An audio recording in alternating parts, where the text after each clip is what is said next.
Boa noite, turma. Olha eu de volta. Vamos lá, né? A continuar nosso assunto extenso, né? Que são as patologias do círculo gravídico puerperal. A primeira parte, nós falamos das síndromes hipertensivas, né? Falamos de onde, como surgem essas síndromes, as complicações, cuidados, condutas, enfim. E agora vamos falar das demais, né? Que são complexas, graves também, mas não são muitas, né, como as próprias síndromes, né? Como diz, são síndromes hipertensivas, são várias. E aí, vamos dar continuidade, e aí a gente vai falar de várias, diabetes gestacional, eritroblastose fetal, placenta prévia, distúrbios psiquiátricos, enfim, ou psíquicos, né? E aí, deixa eu abrir aqui, apareceu, olha a minha carinha, sempre aparece para vocês. Vamos ampliar a tela. Aqui. Deixa eu ver se ampliou.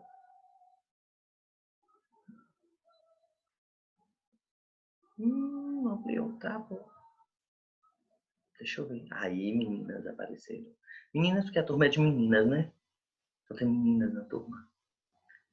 E vamos lá. Apareci aqui, ó, no cantinho direito para vocês. E aí falamos todas assim, vamos continuar. E vamos lá. Passando aqui. Passando lá, ó. Vamos ver. Vocês viram também, né, que eu tenho um videozinho explicando o esquema de citrato de magnésio. Até então não vi nenhuma dúvida, tá? Eu vou estar deixando um chat, um fórum de discussão só para isso. Eu quero que vocês participem, perguntem, comente alguma coisa, tá certo? Porque é importante, eu quero saber da presença da frequência que vocês estão acessando o Moodle, assistindo a aula, vendo tudo que está acontecendo lá. E vamos lá para a diabetes gestacional, né? A gente sabe que a diabetes gestacional é uma complicação que vai surgir na gestação, por isso fala diabetes. Até então a pessoa ela não tem diabetes, ela engravida, e aí existem alterações hormonais que vai interferir no quê? Na secreção de insulina. E aqui nós estamos vendo um fluxozinho sobre como é o metabolismo da glicose, a ação da insulina e do glucagon, né? Aqui é a fisiologia normal. A gente vê que o alimento ele entra no organismo. Quando a gente se alimenta, a alta taxa de glicose ela vai estimular as células betas pancreáticas a estar produzindo insulina, e nesse momento as células alfa estão inibidas, não está produzindo. Só as betas produzindo insulina. E aí ela vai carregar o quê? O alimento, a glicose para onde? Para ser absorvida no fígado e ser armazenada sob a forma de quê? De glicogênio. Quando o nosso organismo tem uma taxa baixa, uma taxa baixa de glicose, o que acontece? Existe um estímulo agora nas células alfa. As células beta estão inibidas e as células alfa pancreáticas estão estimuladas a produzir o quê? O glucagon. O glucagon ele vai fazer o quê? Ele vai quebrar esse glicogênio armazenado no fígado e liberar, né, glicose. Vai liberar glicose do fígado. Isso normalmente acontece. E a diabetes gestacional acontece pelo quê? Quando a pessoa, a mulher, ela tem intolerância, começa a desenvolver uma intolerância aos carboidratos, né? De vários graus de intensidade. E aí sendo diagnosticado pela primeira vez aonde? Na gestação. Então, essa intolerância a carboidrato nos vários graus é diagnosticado quando? Na gestação. E aí pode durar ou não, né? No pós-parto, no puerpério.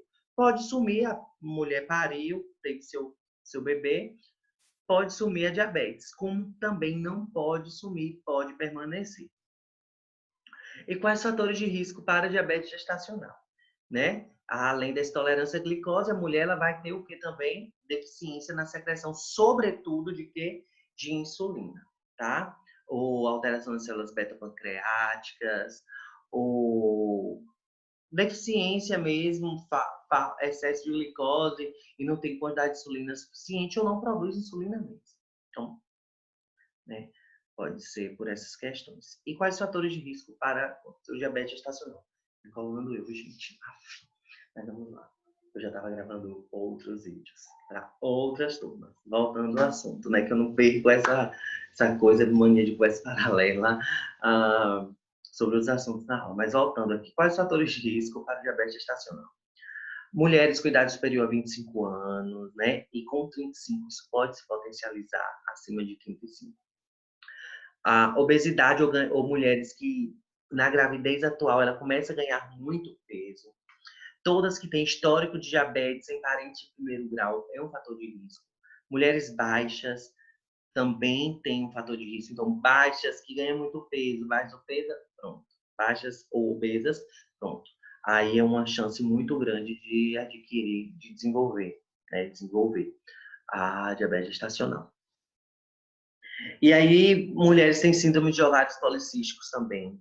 Mulheres com polidrâmio, e nós conversamos sobre o que é polidrâmio, oligodrâmio, polidrâmio. Polidrâmio é quando a mulher a termo, ela tem a quantidade de líquido amniótico acima de 2 litros, né, 2.000 ml.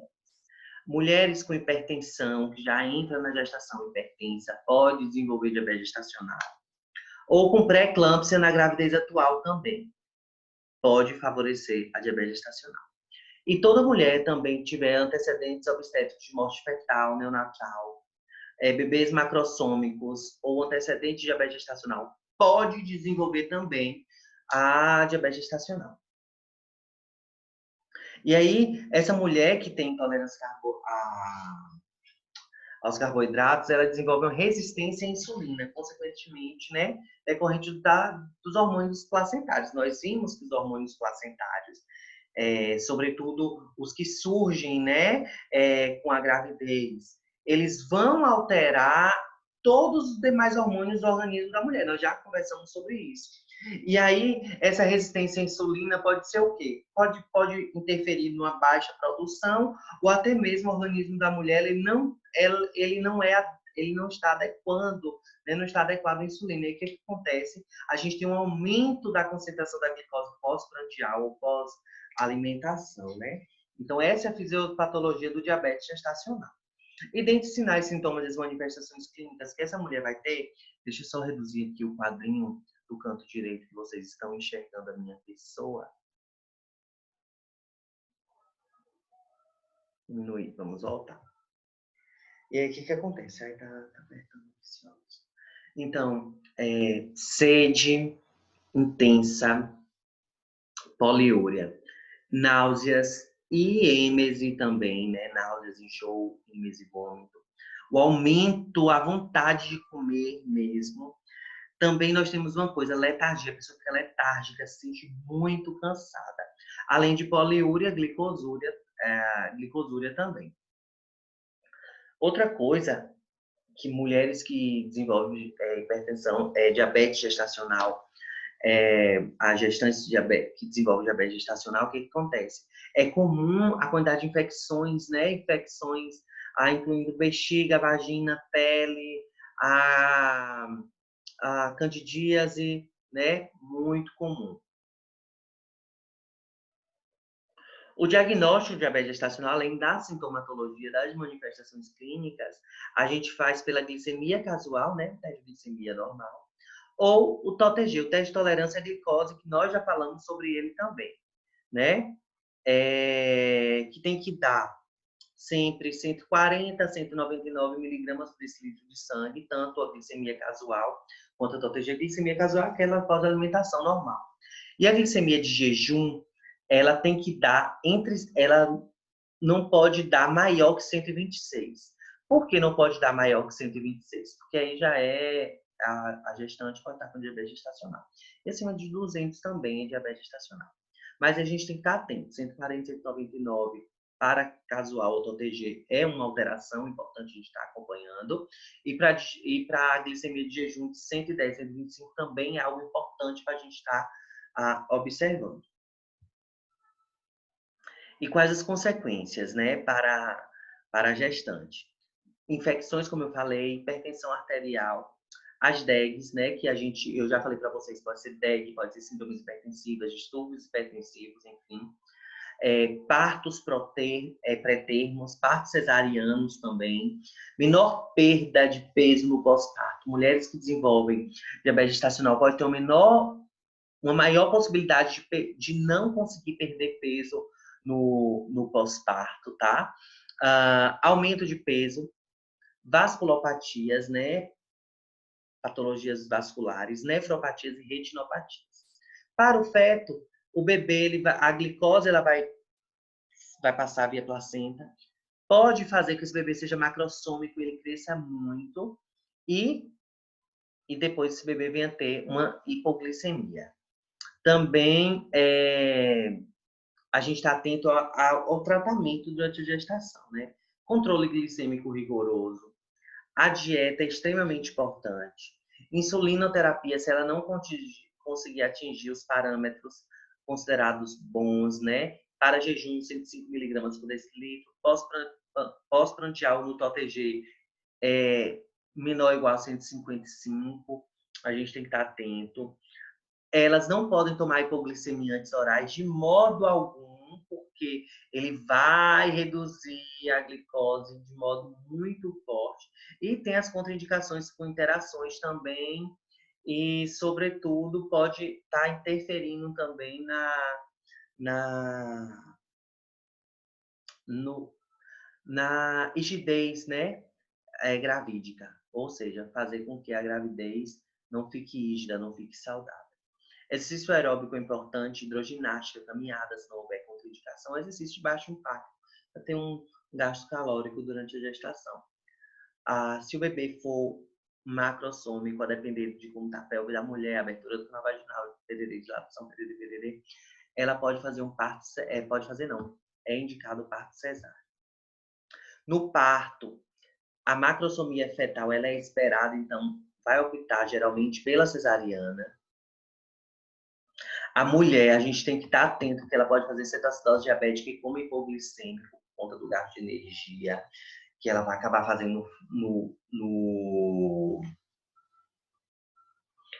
durante o trabalho de parto, né? A cetoacidose diabética, vocês já devem ter visto em emergência. A gestante ela pode fazer também a cetoacidose diabética, né? Que ela é uma consequência da compensação do corpo por gasto energético. Não tem como gastar glicose, vai gastar vai ter outros gastos energéticos, vai liberar corpos cetônicos, né? Na corrente sanguínea. E aí ela pode fazer essa cetoacidose diabética e entrar em um coma hipoglicêmico também, ou um coma hipoglicêmico, tá?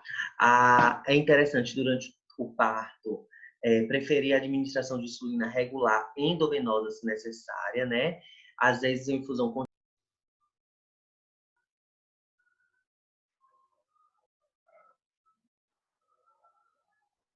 Voltei, pessoal. Não sei o que aconteceu, não.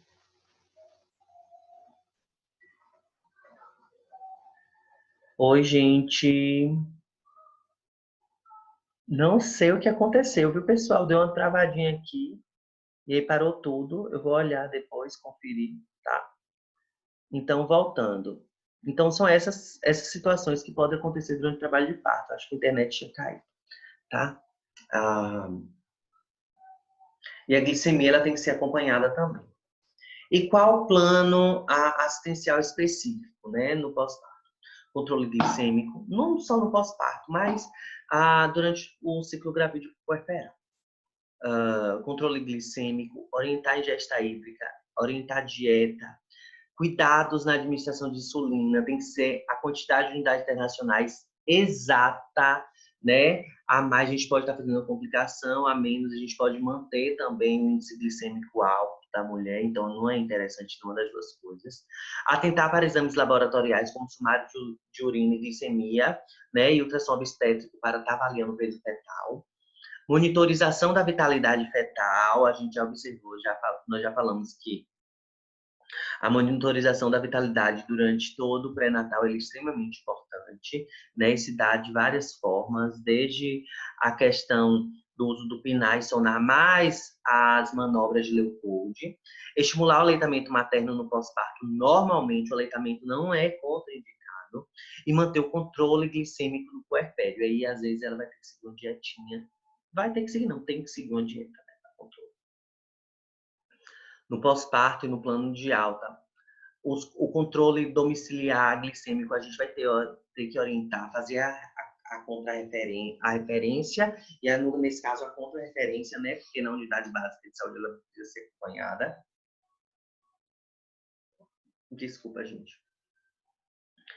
Ela, às vezes, tem que ser encaminhada para o endócrino, se a diabetes permanecer, né? O endocrinologista. Estímulo estímulo de atividades físicas, de exercícios físicos, sempre assim que possível que ela começar a ter uma possibilidade de fazer atividade física, já é importante estar utilizando, estar estimulando. A alimentação cada vez mais rigorosa, né?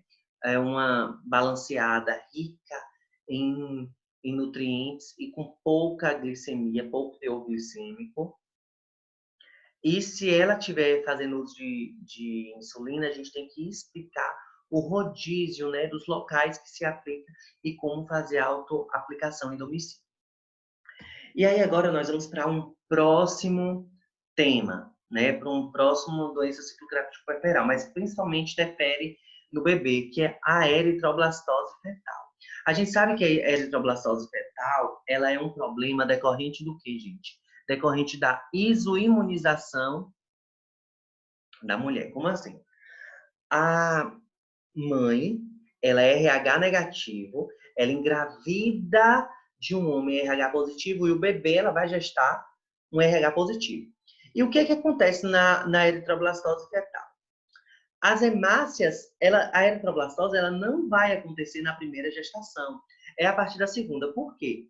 Ela descobre, faz o convívio direto, convívio direto. Verifica isso, convívio direto durante a gestação, convívio direto assim que o bebê nasce. Pronto, fez. Verificou que esse bebê que nasceu primeiro, ele é RH positivo de uma mãe RH negativa. Aí ela vai ter que tomar o quê? A vacina de imunoglobulina, a Matergan-Rogan. Ela tomando é uma possibilidade do quê? Do organismo ele não conhecer, né? Ele não perceber que o bebê, o próximo bebê, ele é algo estranho, né? E aí o que acontece? Quando ela não toma, e o bebê, ele, sobretudo, quando ele sai, ele entra em contato com o organismo da mulher, quando a bolsa se rompe, o que acontece?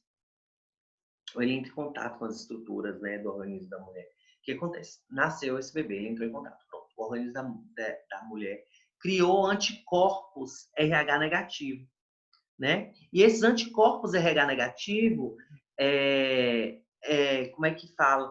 Ele, na próxima gestação, essas hemácias do feto, eles vão passar para a circulação materna. E aí o organismo materno ele vai produzir um anticorpo contra esse RH. E esses anticorpos RH, ao voltarem para a circulação fetal, ele vai destruir as hemácias do feto. E aí, o que acontece? Então, a eritroblastose fetal nada mais é do que os anticorpos do RH negativo voltar para a circulação, entrar em contato com a circulação fetal, quando ela estiver a partir da segunda gestação, e aí começar o quê? Destruir as hemácias do feto. Como consequência da destruição das hemácias do feto, nós podemos ter o quê?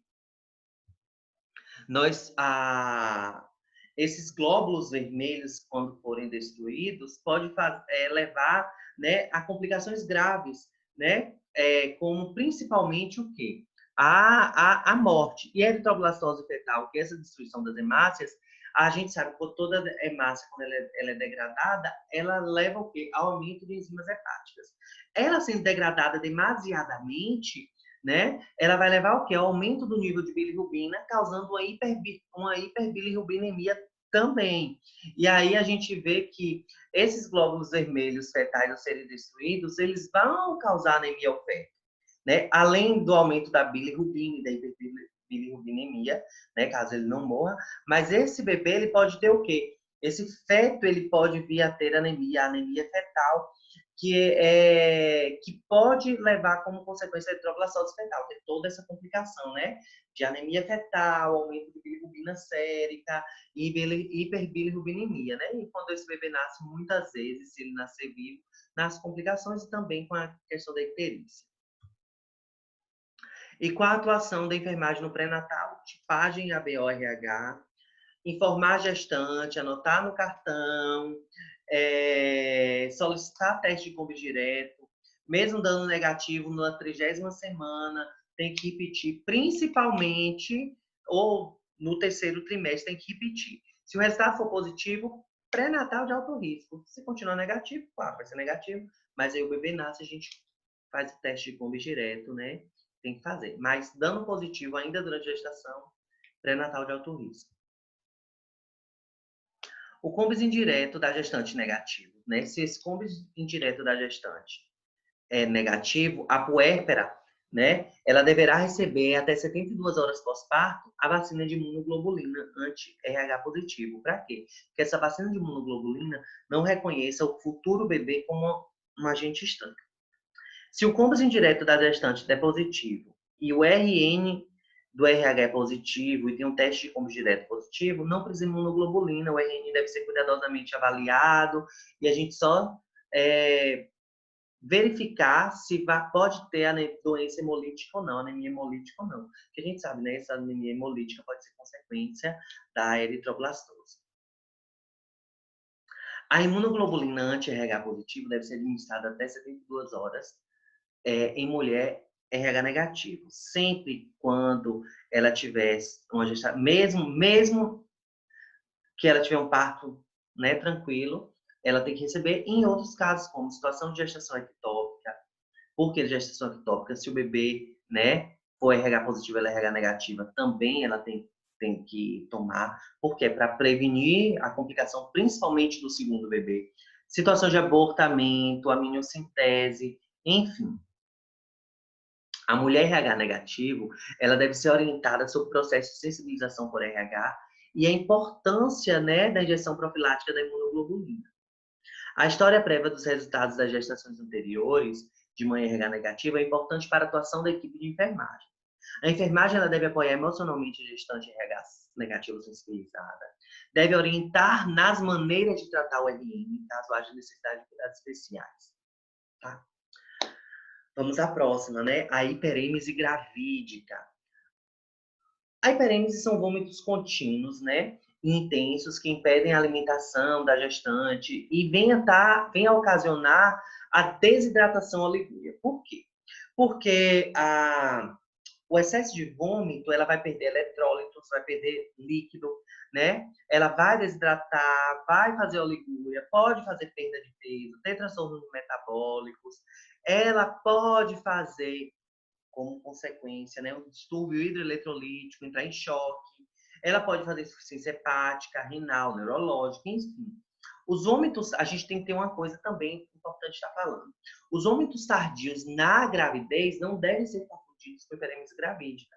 Às vezes também a gente sabe que o excesso de alguns hormônios, né, o HCG mesmo, em altas doses, pode causar o vômito, né? Mas a hiperêmese, a hiperêmese gravídica é um vômito contínuo durante toda a gestação, não em uma fase apenas, né? E ela é constante. Às vezes, o medicamento ele é indicado, ela faz uso, não dá certo, tendo ela que ficar internada, fazendo tratamento internada, né? Durante a gestação. As causas vão desde aspectos emocionais até as adaptações hormonais. Tem mulheres que se adaptam tranquilo aos hormônios que surgem com a gravidez, outras não. Ou ao aumento desses hormônios, né? Pode estar associada a gestações múltiplas, mola-idatiforme, pré-eclâmpsia, diabetes e imunização RH. Tá falando da mola-idatiforme aqui, para vocês saberem, né? Outras causas que podem levar à hiperêmese, né? Com a gravidade alta, úlceras gástricas, gravidez ectópica, insuficiência renal, infecções intestinais.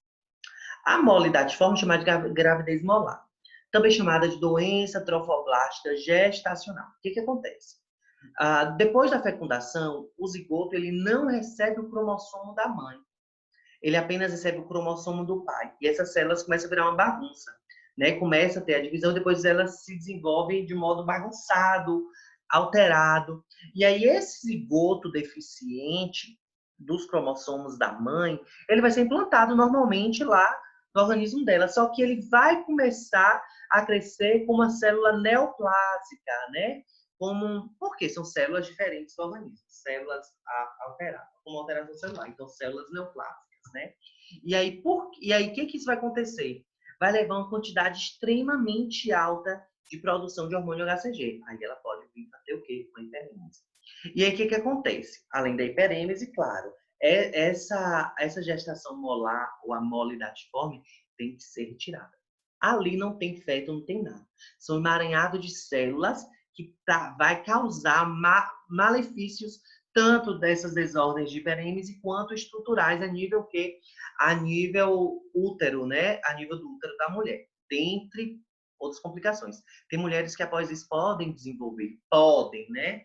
Desenvolver uma neoplasia maligna. Pode, mas não é regra, né? Uma ou outra.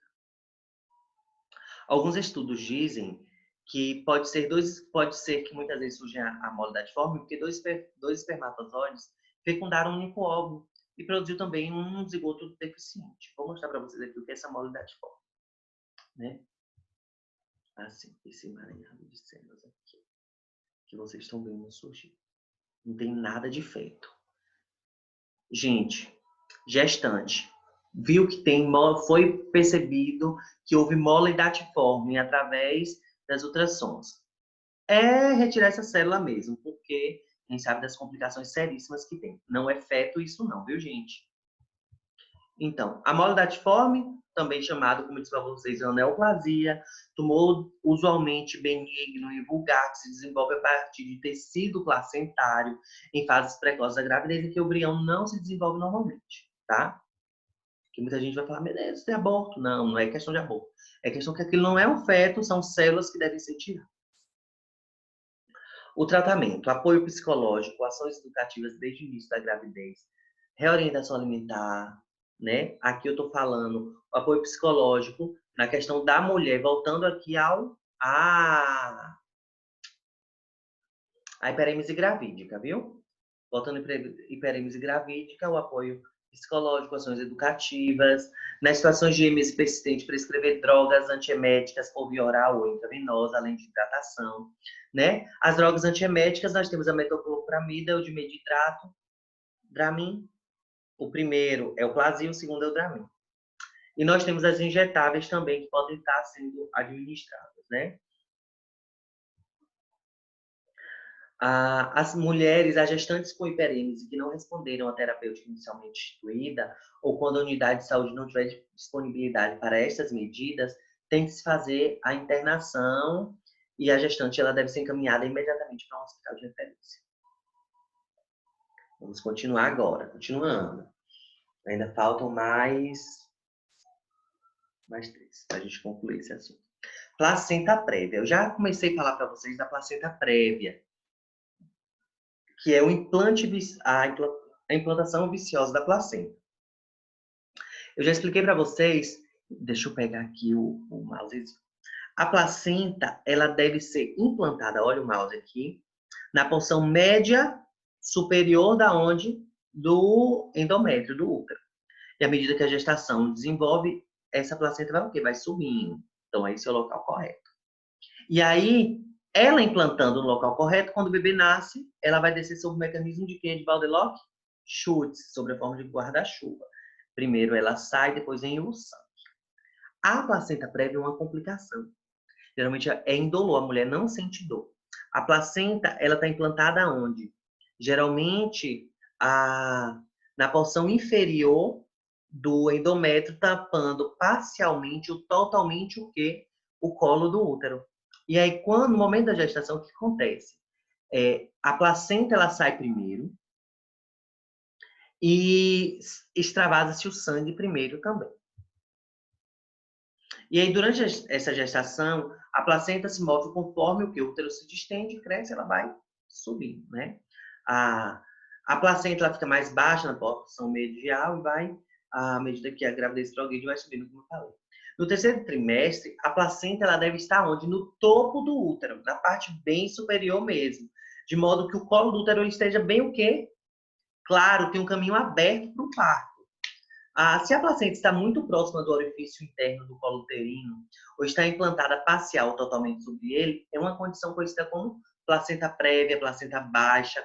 Tem um risco de hemorragia muito alto antes ou durante o parto, tá? E aí eu já falei para vocês que a placenta ela é total, parcial ou marginal. Aqui é a placenta marginal, aqui é a parcial e aqui é a total. E aí, o que acontece? A gente sabe que na total vai ter problema com o parto, né? Com o nascimento do bebê. Os fatores de risco para a placenta prévia é o quê? Paridade, cesarianas e prenhez gemelar anteriores e a implantação viciosa da placenta. O diagnóstico, o tratamento, né? Ela vai sentir, vai ter hemorragia indolor sem causa aparente. A ultrassom transvaginal também indica a posição dessa placenta. Geralmente, ela vai parir antes da 37ª semana, se estado hemodinâmico permitir. E muitas vezes os médicos vão recorrer à cesariana para a interrupção da placenta, se ela tiver parcial ou total. Se ela tiver lateralizada, ela está placenta baixa, né? Aí, a depender do caso, consegue a cesariana ou consegue o parto normal em alguns casos. Mas na maioria das vezes é cesariano mesmo, se principalmente tiver parcial ou total. A placenta prévia, como eu disse para vocês, causa hemorragia transvaginal de cor vermelho vivo, indolor e sem causa aparente. Um outro problema que causa hemorragia também, mas essa é muito mais grave, as duas são complicações graves. Mas a DPP, o descolamento prematuro de placenta, é mais grave porque a placenta, ela não está, o descolamento não ocorre, não é porque ela está implantada na porção inferior. Na maioria das vezes ela está na porção normal, na região normal. Mas ocorre o quê? Uma indução de contrações, um trauma, uma queda abrupta na taxa de progesterona, enfim, entre outros fatores, né? E o que acontece? A mulher ela pode fazer hemorragia oculta porque o sangue ele não se exterioriza. E essa é a complicação maior, porque ela pode fazer um choque, né? E sem contar a dor, porque o espaço é pequeno e vai acumulando sangue, e não tem para onde sair. A dor é intensa. Toxemia, né? Porque é uma complicação, a doença relacionada a 20, 50% das doenças do parto, doenças do pré-natal parto puerpério, né? A DPP, a descolamento prematuro de placenta, ela está relacionada a essa taxa, né? Uma alta taxa de mortalidade, ela causa uma alta taxa de mortalidade fetal e materna também.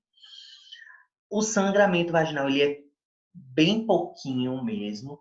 A dor é o principal achado, tá? O tratamento vai variar, tanto em relação à idade gestacional, quanto o estado da gravidez, né? O estado materno-fetal. Às vezes pode optar por uma conduta expectante ou resolutiva com parto, ou às vezes manter a mulher em repouso absoluto se o descolamento não for intenso, né? Se o descolamento é intenso, tem mulheres que fazem aborto espontâneo, enfim. E os fatores de risco? As síndromes hipertensivas, né? Hipertensão gestacional. Episódios anteriores de descolamento, o tabagismo, né? Idade materna alta, sobretudo mulheres com gravidez tardia. Algumas literaturas falam 40 anos, né? O Rezende, mas algumas outras já trazem um pouco antes, acima dos 35 anos. E aqui nós temos, né? Essa DPP. Olha aqui. A placenta está implantada normal, e aqui só foi um pouco, que às vezes ela se descola totalmente. E aí o sangue ele fica restrito aqui, ó, e vai sendo um pouquinho. O desprendimento placentário costuma ocorrer no último trimestre da gravidez, né, sobretudo nas últimas semanas. Só que a gente sabe que tem mulheres que no segundo trimestre, no segundo trimestre já acontece também, né? Os sinais de sangramento vaginal ocorrem em 80% dos casos. Ele é bem pouquinho, não é intenso. Dores abdominais lombares são bem comuns também. E contrações uterinas fortes de grande frequência. Pode acontecer. Aqui, ó. Veja o mouse aqui. Acompanhe o mouse. Aqui está a placenta, o útero e o espaço do descolamento. O sangue ele fica entre a placenta e o útero, tá? E o sangramento vaginal bem pouquinho. Deixa eu baixar aqui a telinha para não atrapalhar vocês me enxergarem. Vamos lá. 80% das gestantes com DPP apresentam sangramento vaginal, como eu falei, porém há também os casos de descolamento no qual ela vai apresentar hemorragia oculta, porque o sangue ele vai ficar retido entre a placenta e o útero, não havendo exteriorização desse sangue. Esses são os casos mais perigosos, graves, porque às vezes o volume de sangue ele é muito maior do que o que está sendo exteriorizado e às vezes não dá para perceber. E aí a gente sabe que ele pode fazer o choque, né? Portanto, a quantidade de sangue que sai pela vagina não necessariamente ele vai corresponder à quantidade real que está sendo perdida. Por quê? É perfeitamente possível que a mãe ela entre em choque circulatório por volumosa perda sanguínea, né, apresentando nenhum ou apenas um discreto sangramento vaginal. Como eu falei para vocês, o sangue ele é bem pouquinho. Às vezes o que o sangue está saindo não é o mesmo que está sendo o quê? Acumulado lá no organismo dela. E as complicações dessa placenta abrupta, né? Desse descolamento abrupto da placenta. Vamos lá. Pode causar problemas graves tanto para o bebê quanto para a mãe. Para a mãe, pode levar choque circulatório, alterações da coagulação sanguínea, né? Uma coagulação intravascular disseminada, anemia grave com transfusão de sangue, falência dos rins e outros órgãos. E para o bebê, é provável que o local onde a placenta ficava colada permaneça sangrando. Se esse sangramento não puder ser controlado, a remoção cirúrgica do útero pode ser necessária, né? Após o nascimento do bebê.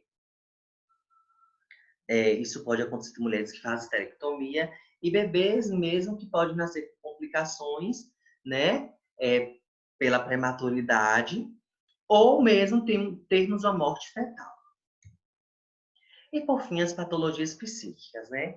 Nós vamos falar de 3 patologias psíquicas: blues puerperal, psicose puerperal e depressão puerperal. O blues puerperal ele é muito comum. Blues é um termo que vem de azul, mas que na verdade vem de melancolia puerperal, né? Ele foi adaptado do blue, blues do blue, né? O blue é o azul é uma cor bem melancólica. E aí blues significa melancolia, tá? Eu vou explicar isso para vocês. E ele é comum, é normal, porque a mulher está tendo no pós-parto, principalmente, o quê? Uma adaptação à perda de hormônios, porque ela estava com altíssima dosagem de hormônio. Ela pariu. A de hormônio caiu, outros sumiram, vão sumir.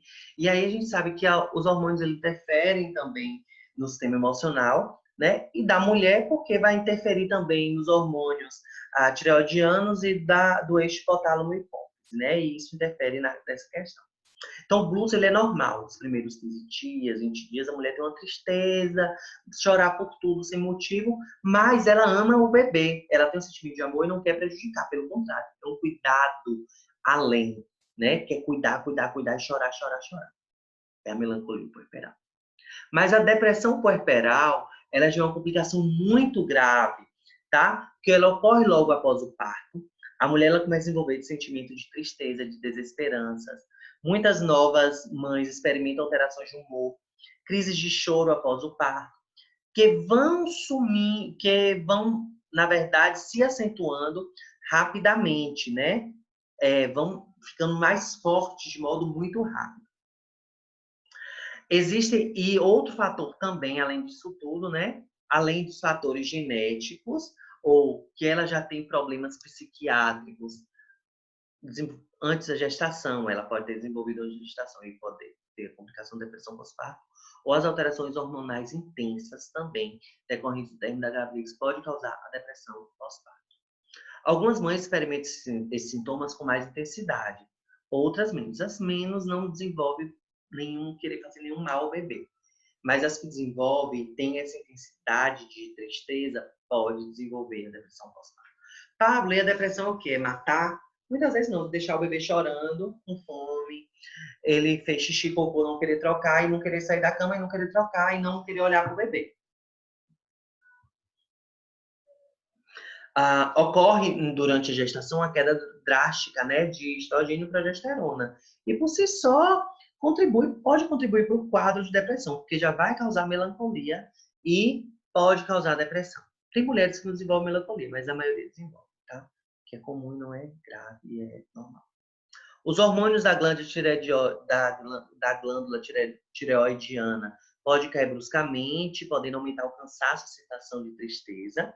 E as mudanças no volume de sangue, na pressão arterial, sistema imunológico, metabolismo, também pode contribuir para a fadiga e alteração do humor. Mas de modo bem simples, porque se acentuar, é a depressão puerperal. E quais fatores de risco? Histórias anteriores de depressão, falta de apoio da família, estresse como recém-nascido doente, um bebê que nasceu com complicações e tem problemas financeiros, problemas familiares, limitações físicas anteriores ou após o parto que ela desenvolver não, que ela possa desenvolver o que ela acaba desenvolvendo, né, infelizmente. Ela desenvolver depressão durante a gravidez, depressões anteriores, outros transtornos psiquiátricos pode causar também, né, uma depressão anterior, transtorno bipolar, transtorno de ansiedade, história familiar de depressão, transtorno bipolar, desordem disfórica pré-menstrual, que é uma forma grave de tensão pré-menstrual, em que a mulher ela tem sintomas semelhantes à depressão durante esse período, mas só durante esse período, tá? Menstrual. Então, esse histórico pode fazer com que, no pós-parto, ela venha desenvolver a depressão puerperal, e violência doméstica, que pode aumentar durante a gravidez e quando o casal está se ajustando ao novo bebê, pode levar também. E a violência obstétrica, viu? Pode ser marcante a ponto da mulher desenvolver uma depressão puerperal. Sintomas: sentimento de tristeza ou desespero constante, perder o interesse ou não sentir prazer na maioria das atividades diárias, pensamento recorrente de morte e suicídio, vontade súbita e assustadora de prejudicar o bebê. Ou pode ter extremos, né? Ou perder ou ganhar peso, vontade de comer muito ou vontade de comer menos, né? Dormir muito ou não dormir nada ou insuficiente. Inquietação ou indisposição, cansaço ou energia demais, dificuldade para se concentrar ou tomar decisões, ansiedade ou excesso de preocupação também, e excesso de preocupação, insônia ou hipersônia, insônia, incapacidade de dormir, sonolência excessiva é a hipersônia, que é o contrário, agitação, movimentos mais lentos. E o tratamento pode ser inibidores seletivos de recaptação de serotonina, são a classe de medicamentos indicados, ou os antidepressivos tricíclicos.